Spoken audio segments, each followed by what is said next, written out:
Ano ang diwata? Ang diwata ay isang salita na nagtutukoy nga sa mga engkantong babae na may asawa. Kung ang engkantong babae ay wala pang asawa, siya ay tinatawag na diwani. Kasagaran o kadalasan ang mga tao iniisip nila na ang mga taong tinatawag o mga engkanto pala na tinatawag na diwata ay engkanto lang basta, tapos babae, pero hindi alam kadalasan ng mga tao nga kung ano yung ibig sabihin nga ng diwata at diwani sa konteksto nga na may asawa o wala. Siguro ang madalas iniisip ng mga tao dahil nga sumisikat ngayon yung tinatawag na diwata na may-ari nga ng isang Paris overload, pero hindi yan ang pinag-uusapan nating diwata ngayon.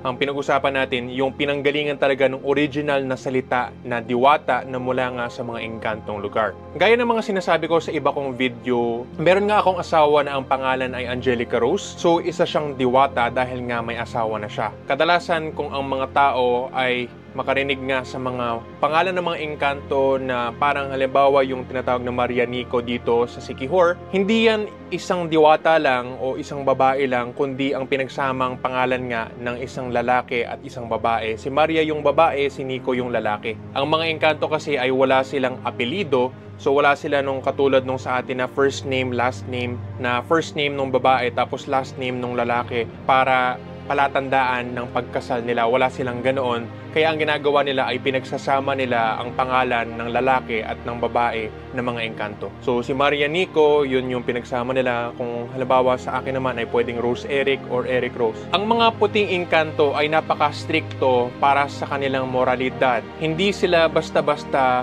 magpapasiping o magpapaasawa kung hindi sila paghihirapan. Papatunayan muna halimbawa ng lalaki na tapat siya sa kanyang asawa sa matagal na panahon bago nga siya makapagkasal doon sa asawa na yon. At kung halimbawa ay mangaliwa o gumawa ng kasalanan yung lalaki, lalo na kapag halimbawa nagmi-mission pa katulad ko, ay yun ang magiging dahilan nga ng kanilang paghiwalay. Kung halimbawa ay nagkasala yung lalaki doon sa kabilang mundo na engkantong hari pa sila, ay kung mabigat nga yung kasalanan, kung halimbawa marami siyang inagaw ng mga kaharian o pumatay siya doon o di kaya ay ng babae, ang mangyayari ay itatapon yung engkantong hari na yon dito sa mundo ng tao para maging tao. At yun nga yung nangyari sa akin at sa ating lahat, karamihan dito sa mundo ng tao, para nga tayo ay magsisi, magbayad sa ating mga kasalanan para tayo ay makabalik sa ating mga pinanggalingan sa kabilang mundo. Baka mahirap paniwalaan yung mga sinasabi ko, pero yun nga ay kailangan nyo lang maranasan sa direktang spiritual na pag-alam gamit nga yung tinatawag kong free third eye meditation para matuklasan nyo kung totoo nga ba o hindi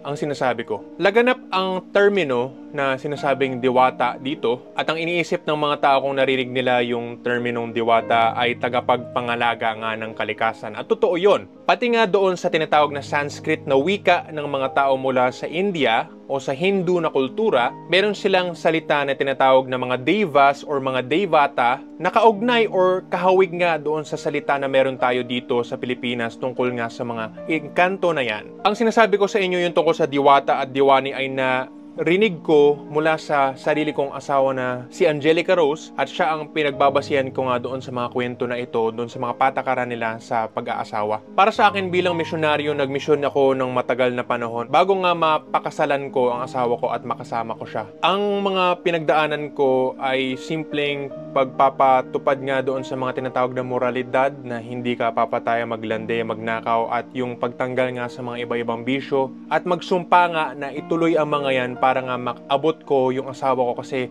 siya ay tinatawag nga na perpektong busilak na hindi siya nakakasama ng ibang lalaki sa buong buhay niya. Yes mga kapatid, kahit nga na nagkasala ko doon sa pinanggalingan ko sa kabilang mundo ay hindi siya pumunta or nakisama sa ibang mga lalaki. Kaya nga napakahalaga ng kadalisayan or kalinisan ng mga puting engkanto. Yung mga tinatawag na itim na engkanto, ibang usapan yan kasi yung itim na engkanto, yun yung mga malalande ng mga engkanto. Pero kapag sinabing itim na engkanto, hindi sila yung katulad ng mga engkanto na parang pangit, mga mabubuhok, tapos hindi mo maintindihan yung mga mukha na mukhang unggoy. Hindi sila ganon ha. Pag itim na engkanto, sila ay magaganda rin. Mas maganda pa kaysa dun sa mga pinakamagandang tao dito sa mundo. Pero yung mga intensyon nila, makikita natin yung enerhiya sa puso nila na itim. So yung mga puting engkanto at itim na engkanto, parehong puti yung kulay ng balat nila at makinis, pero mas maganda lang talaga yung mga puting engkanto kaysa sa mga itim na engkanto. Pero yung itim na engkanto ay mas maganda na kaysa doon sa mga tao dito sa mundo ng tao. Ang mga diwata, syempre, ay mas malakas kaysa tinatawag na mga diwani dahil nga meron silang asawa. Mas lalakas kasi yung kapangyarihan nila kapag may asawa na sila.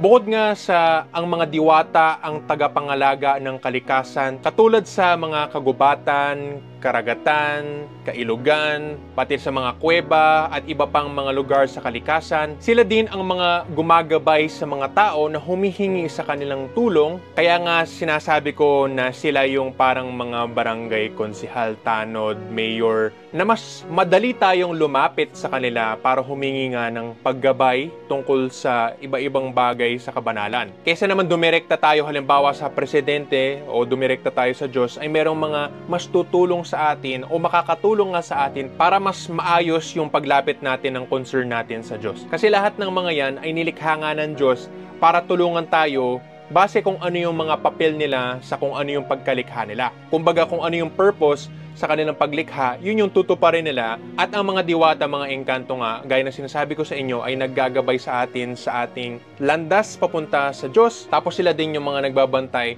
sa kalikasan. Bukod sa mga santos, katulad nga ni Señor San Antonio de Padua na palagi kong hinihingan ng tulong para sa hustisya or pagsingil ng utang, minsan yung mga puting engkanto ay pwede rin natin hingan ng tulong para doon sa hustisya na kailangan natin. Inilalarawan ang mga diwata bilang magaganda at makapangyarihan at totoo yun. Nakikita rin naman natin yan sa mga tinatawag na fantasy movies, mga teleserye, mga pantasya. Katulad sa palabas dito sa Pilipinas na tinatawag na Encantadia or Enteng Cabezote at yung mga kahalin tulad na mga TV show or movie. Gayunpaman, yun ang mga moderno o pangkasalukuyan na adaptation ng mga kwento o mitolohiya na dati na nating naririnig dito sa isla na ito bago pa dumating ang mga Espanyol. Yes mga kapatid, lumang kwento na ang mga diwata. Mas kilala nga ang mga diwata sa unang panahon nung tinatawag nga na mga animista pa tayo dahil mas konektado tayo sa iba-ibang mga bagay sa ating kapaligiran, sa mga iba-ibang makikita at hindi nakikita sa ating kalikasan. Sa iba-ibang lugar dito sa Pilipinas, merong mga nagsasabi nga na sila ay nagdidiwata at ang ibig sabihin nun ay nakikipag-usap or nakikipag-ugnayan nga sila sa mga puting engkanto. Hindi necessarily sa mga puting engkantong babae, pero yung mga puting engkanto sa paligid, depende sa kung sino nga ang in charge doon sa lugar na yan. Kailangan natin syempre tawagin yung mga puting engkanto dahil sila ang nakahawak sa iba-ibang lugar sa kalikasan at kumbaga katulad lang din ng nagbabayad tayo ng buwis sa gobyerno, ay nagbabayad tayo ng buwis sa mga puting engkanto na silang naggagabay sa atin at naghahawak doon sa iba-ibang lugar sa kalikasan ayon sa papel na binigay sa kanila ng Diyos Amang Makapangyarihan. Mga kapatid, yung sinasabi nga na ang engkanto ay fallen angels ay totoo yan, pero meron kasing hindi nalalaman ang mga tao tungkol dito na unang panahon, lahat tayo ay galing sa anghel tapos may mga ibang nagkasala, naging engkanto at yung mga engkanto, iba sa kanila ay nagkasala at naging tao. At yung mga naging tao na yon, tayo na yon at kailangan nga natin na magpatuloy sa landas ng kabanalan at itama natin ang ating mga mali para makauwi tayo sa ating mga pinanggalingan para maging malinaw sa iyo yung mga sinasabi ko. Dapat talaga sana ay